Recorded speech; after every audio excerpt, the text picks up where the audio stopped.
पास exam के बहुत सारे वैरायटी ऑफ क्वेश्चंस आ रहे हैं। आप धीरे धीरे समझिए, देखिए आपको कितना मज़ा आने वाला है ना। प्रेशर मत लीजिए, एक स्टोरी फॉर्मेट में समझिए। इतिहास जितना ज़्यादा समझा जाए उतना ज़्यादा बढ़िया है। तो एक काम करते हैं, जल्दी से एक भारत का नक्शा, अपने प्यारे भारत का नक्शा बना लेते हैं। हालांकि ये नक्शा बनाना अपने आप में गौरव की बात है। सभी के लिए है कि नहीं? Yes, sir. आवाज़ ही स्लो है। Yes, sir.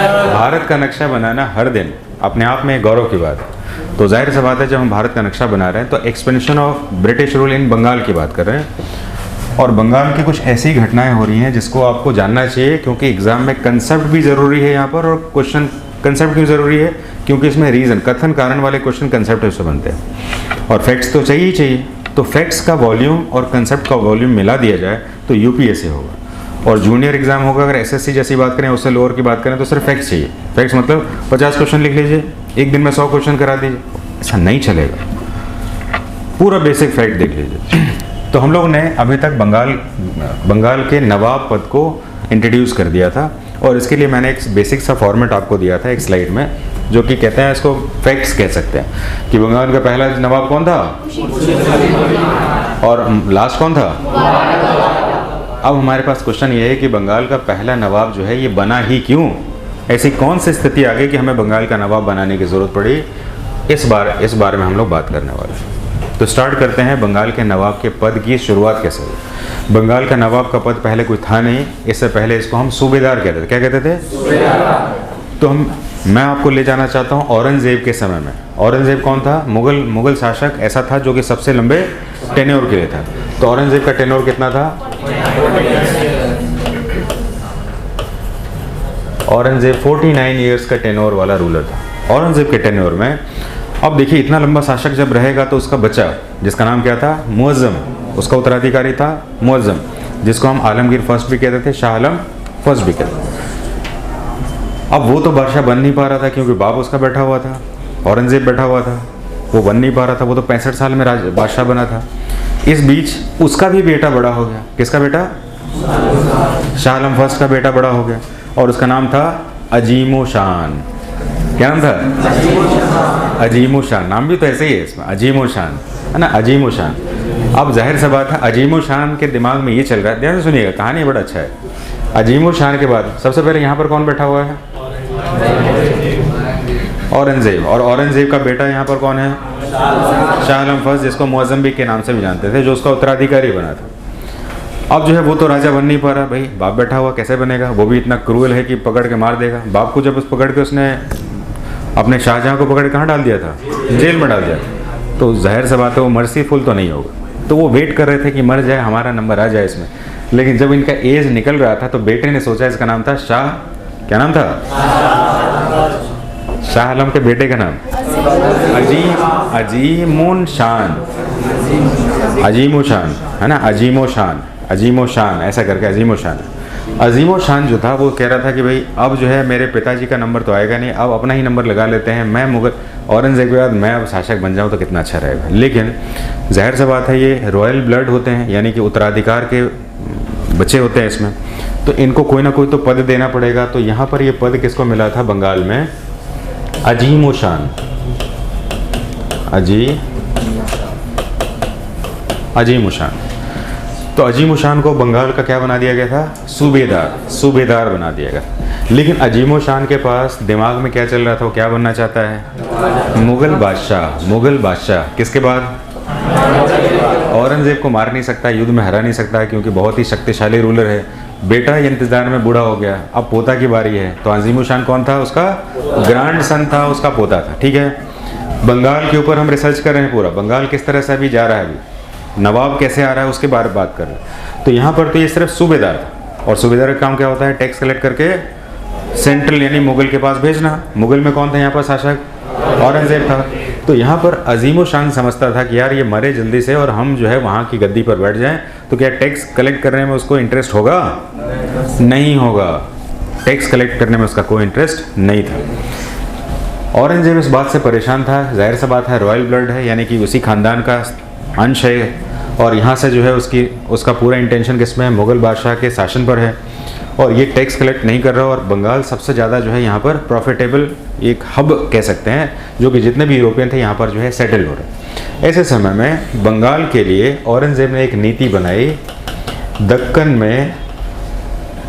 में एक दीवान था, या उसका एक ऑफिशियल था, जिसका नाम था मुर्शीद कुली।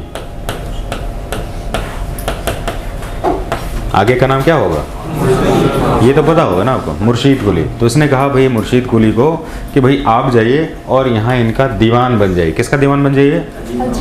अजीम शान का दीवान बन जाइए। सूबेदार बड़ा, दीवान छोटा, उसका हिसाब किताब करिए। मुर्शीद कुली के जाने के बाद बंगाल की स्थिति पलटने लगी, टैक्स हाई कलेक्ट होने लगा, औरंगजेब को हाई टैक्स जाने लगा। किसके कारण? मुर्शीद कुली। और ये बात किसको पसंद नहीं होगी? अजीम शान को तो पसंद नहीं हो गया। अरे यार, इसके आने से जो है एकदम डबल हो गया, इसमें जियो पैराडाइज हो गया, केंद्र का शासन भी नहीं मिल रहा और ये अपनी एफिशिएंसी भी प्रूव करने लगा है। तो ये इसकी दुश्मनी चल रही थी और बीच में ऐसे संघर्ष हुए जिसमें इसको मारने की भी बात हुई। लेकिन मुर्शीद कुली खान ने इसको ऐसे मैनेज किया कि देखो ऐसा है कि मैं बादशाह का वफादार हूँ, अगर ये पता चल गया तो तुम्हें पूरी तरह से ख़त्म कर देंगे।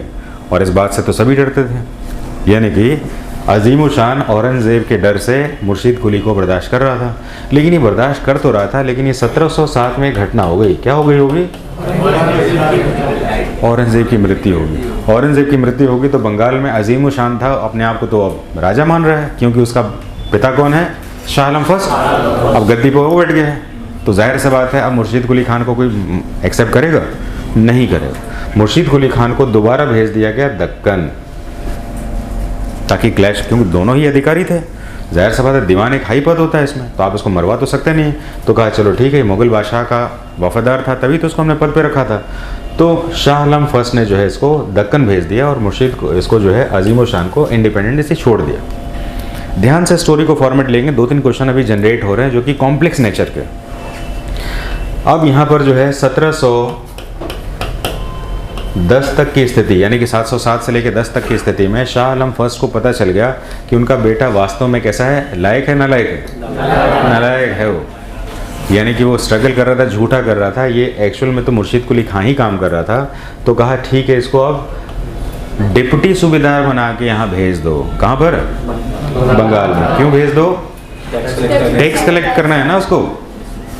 डेप्यूटी सूबेदार बना के भेज दिया, दीवान से हटा के अपग्रेड किया इसमें। अब यहाँ पर दोबारा टैक्सेशन जो है मजबूत होने लगा, टैक्सेशन मजबूत हो गया।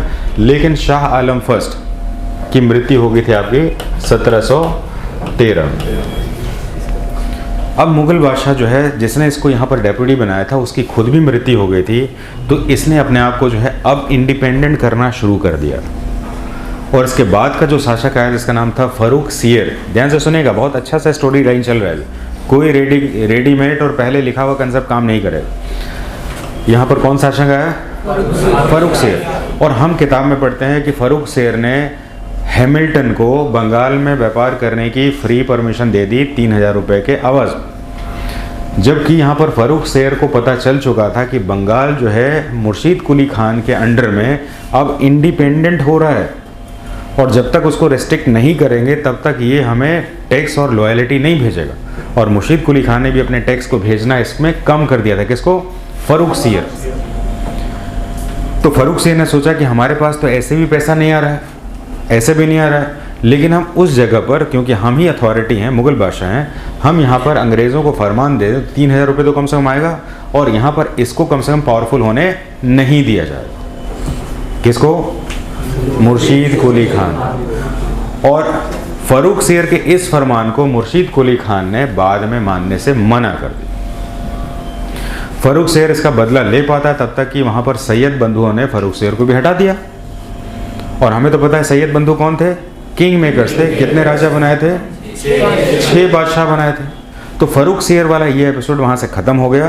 तो हम पढ़ते हैं कि फर्रुख सियर ने सबसे पहली बार हैमिल्टन के द्वारा इलाज किए जाने पर बंगाल की वहाँ पर क्या दे दी उसको? फ्री ट्रेड का लाइसेंस दे दिया।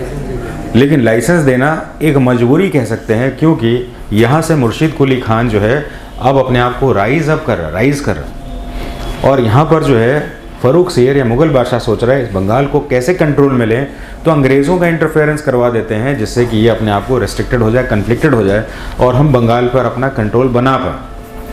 ये कहानी चल रही है, नवाब अभी तक नहीं बने।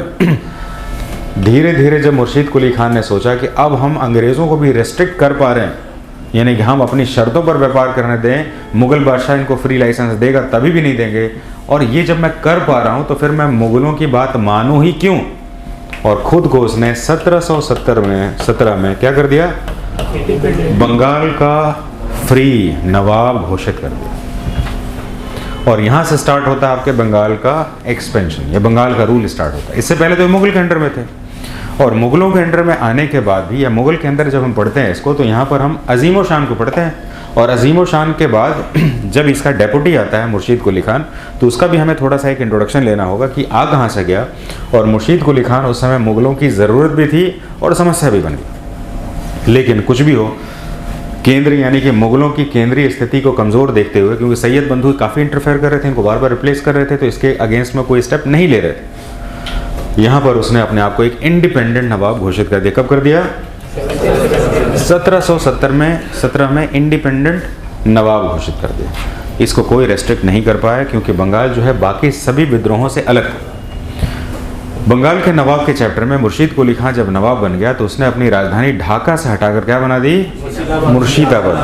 हमें ध्यान रखना होगा कि उस समय बंगाल जो था आज के बंगाल, बिहार, उड़ीसा को मिला करता, और ये बंगाल जब हम बोल रहे हैं इसमें, तो बंगाल में बांग्लादेश आता है, क्योंकि बंगाल की राजधानी ढाका है और पश्चिम बंगाल की राजधानी कलकत्ता है। हमारे पास बंगाल नहीं, हमारे पास है पश्चिम बंगाल, बंगाल का पश्चिम भाग है, वेस्टर्न पार्ट है ना हमारे पास। तो यहाँ पर हम जब बात कर रहे हैं अजीम शान के एपिसोड के बाद मुर्शीद कुली खान, और मुर्शीद कुली खान ने खुद को डिक्लेयर कर दिया फ्री, क्या कर दिया, नवाबों का दौर चलता रहा, नवाबों के उत्तराधिकार एक दूसरे के बाद चलते रहे, क्योंकि हमें बंगाल को पढ़ना है, इसलिए हमें वो चीज़ पढ़नी है जो कि बंगाल को एक अलग आइडेंटिटी दे रही। लेकिन बंगालों के नवाब में एक नवाब था जिसका नाम था आपका अली वर्दी खान। कन्फ्लिक्ट तो अंग्रेज़ों के साथ चल गया। अली वर्दी खान का एक भी बेटा नहीं था। अली वर्दी खान की कितनी बेटी थी, 3 बेटी थी, 1 2 3, या 1 2 3 भी कह सकते हैं, ABC कह सकते हैं। ध्यान से सुनिएगा, क्वेश्चन बनेगा भी कॉम्प्लेक्स सा। अली वर्दी खान की 3 बेटियां, और तीनों बेटी का शादी उसने किया 3 जगहों पर, अलग अलग जगह पर। एक का किया ढाका, दूसरे का किया पूर्णिया, और तीसरे का किया पटना। कहाँ पर हैं आप अभी, तो जुड़ना तो है ना। अभी 3 बेटियां थी, तीनों बेटियों का शादी उसने अलग अलग जगह किया। बड़ी बेटी का नाम था अमीना बेगम, अमीना, और छोटी बेटी का नाम क्या था, पहली बेटी का नाम था घसीटी, और तीसरी का नाम था अमीना। 2 के बारे में सिर्फ पढ़ेंगे ताकि कॉम्प्लेक्स ना हो। घसीटी का जो बेटा था उसका नाम था शौकत जंग। क्या नाम था, और अमीना का जो बेटा था उसका नाम था सिराजू।